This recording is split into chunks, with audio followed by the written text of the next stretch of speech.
So ayan guys, ayan si Bulilit. Hello Bulilit!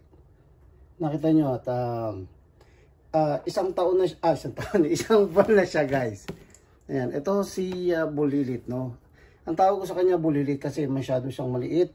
Kung titingnan natin, ito lang yung sukat niya. So ayan. So pang ganyan nasa hi.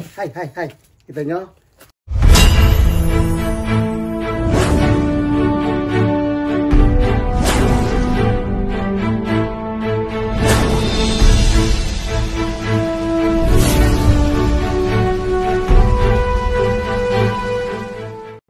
So hi guys, magandang umaga, no? Umaga. So ngayon guys, makikita nyo yung pinakamaliit, no?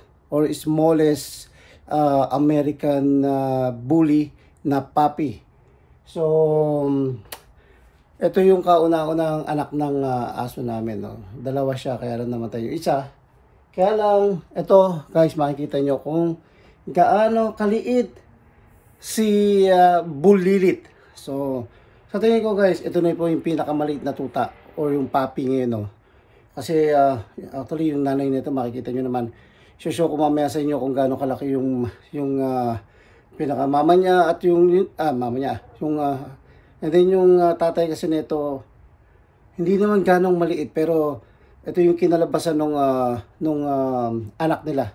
So guys, ano nyo po at makikita nyo kung gaano siya kaliit. Nasa 6 inches lang siya. Grabe, 6 inches tingnan mo ha. So ganito lang siya kalaki. So 6 inches lang. O yan. Yan, actually 6 and a half or 6 inches. Yan. So mamaya papakainin na natin yan. So actually 1 month na siya. So pakita ko sa inyo guys. So ayan, kukunin natin siya at halika. Ayan. So ito ang aming American Bully na isang, ayan guys isang dangkal lang ho. Isang dangkal lang tong American Bully na to. Grabe ang alit niya at ito yung pinaka-dede niya. So, andali. Medyo ano pa kasi. Actually yung nanay kasi niya, mahina yung supply ng dede kaya o yung milk niya. So kaya binilan namin siya. Ayan, nakita nyo kung gaano kakulit. So isang buwan na to, imagine nyo Ayan guys, ito si Bulilit Ayan, Bulilit, say hi. So ayan, yung nakita nyo naman, okay. So pwede na siguro mimi na siya. So ayan. Ano?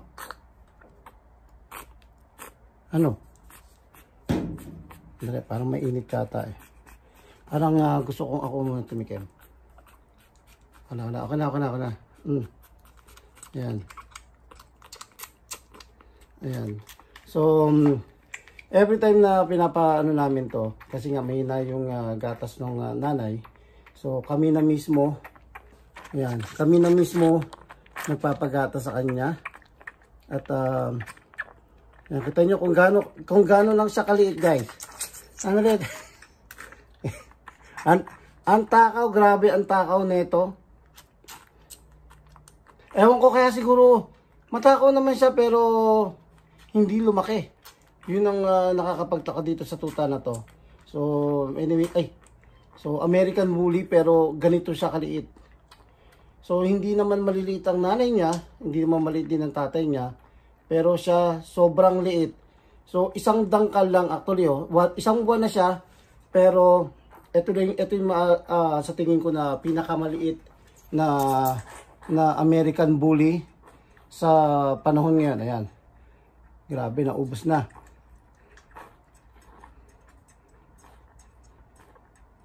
Ayan, naubos na. Naubos yan na yung ayan, alam mo. Wala na. Oh. Ayan. Punasan na. Pinanasan na natin. Grabe. Ayan.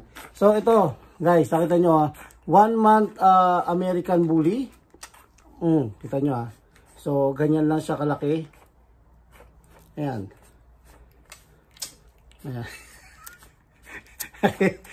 Nakita niyo kung gaano siya. Kaya tinawag ko siyang bulilit kasi sa sobrang liit niya, no? So, ayan guys. Sa sobrang liit niya, isang dangkal lang siya. Wala pa nga siyang isang dangkal. So, ayan. Ayan. Ay, wala na. Wala ka ng mimi. Ayan. Hindi, gutom yata. Okay na, bulilit. Okay na, bulilit. Ayan o, kita mo. Aray ko, grabe ay, may ipin na o. Ang liit mo pa, may...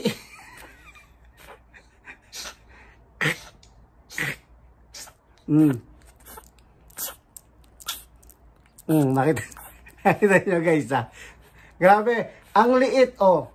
So, isang dangkal lang guys, imagine nyo, American Bully, nanganak nang siya na malaki pa yung ano ko So, palakarin natin siya para makita nyo kung gaano kaliit. Yan guys, kung susukatin natin, nasa ano lang siya oh. Ilang sukat na ito? Yes, 6 inches lang guys. Or actually 6 and a half at ayan. Nakita nyo naman, saglit. So, ayan yung American Bully guys. Nakita nyo naman kung gaano siya kaliit. Maliit pa siya actually sa malaking daga. At maliit pa siya. Kasi yung American Bully, ito yung masasabi mong bihira eh. So, ayan na guys. Nakita nyo yung... nakita nyo kung gaano siya kaliit, no? So, ito yung pinakamaliit na American Bully. Nakita nyo? Oh. Ayan. So, medyo gutom pa siya. So, bibihira sa... Gutom ka ba? Saglit. Tingnan natin. Wala na eh. So, titimplahan na lang kita ko din. No? Timplahan na lang natin ulit guys. Ayan guys, nakita nyo at every week mag-upload ako ng video. So, subaybayan nyo kung gaano kaliit ito si bulilit, no? Yung pinaka maliit na American Bully sa panahon ngayon. Hindi ko lang alam ano. Halika na guys, at hanggang sa muli guys, maraming salamat. At panoorin nyo po yung yung nanay niya guys, makikita nyo sa unang video ko at siguro naman napanood nyo kung gaano kalaki yung niya. Maliit lang pero ito po ay masyadong maliit. So sabi nila nano daw pero parang unano ang dating ng anak niya. Kaya guys, sa muli, maraming salamat po.